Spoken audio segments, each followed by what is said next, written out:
Emotion Map layihəsi. Layihəmizin məqsədi nədir? Emosional zonanın xəritələri yaratması. Xəritə necə yaranır? Siz tətbiqat daxilində emosiyaları qeyd olunur və şərh yazılır. Və iqlim faktorlar, sosial-siyasi faktorlar nəzərə alınaraq xəritənin formalaşmasına kömək edir. Xəritə bizə nə üçün lazımdır? Turizm üçün və şəhərsalma üçün. Şəhərsalma üçün nə tər istifadə olunur? Məsəl üçün, burada gördüyünüz kimi xəritə üzərində bura qırmızı zonaya düşüb. Biz tədqiqat Mingəçevir şəhərində aparmışıq pilot layihə kimi və 8640 dənə emosiya toplamışıq.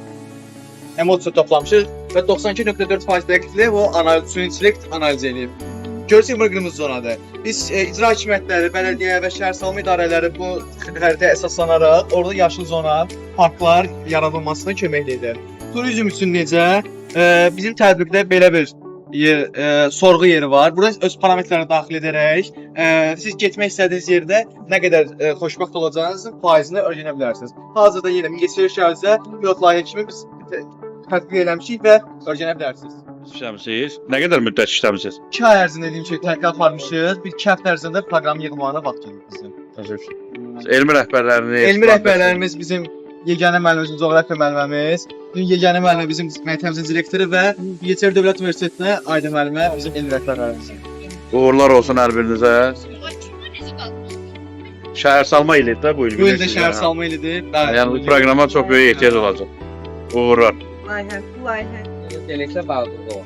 Layihəmizin köməyi ilə insanların xəstəliklərin erkən aşırı edilməsi və risklərin qarşısının alınmasına kömək edir. Layihəmiz bu etapdan ibarətdir.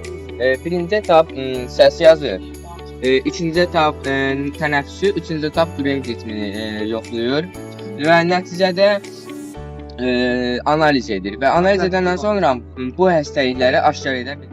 Neçə nəfər hazırlamısınız bu layihəni? 2 nəfər. 2 nəfər. Özünüzü təqdim edin.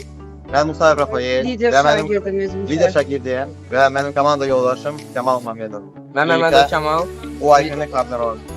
Layihənin yəni əsas məqsədi yenə deyək, biz Azərbaycanlı xalqında bir dəbdir ki, özümüzü ikinci plana salırıq. Bəli. Ki xəstəliyimiz ağırlaşmamış həkimlərə müraciət eləmirik, bu mənada deyirəm. Bu proqram əgər insanların əlində olsa, hər bir narahatçılıqda bundan istifadə edib ilkin diaqnozu qoymaq mümkündür.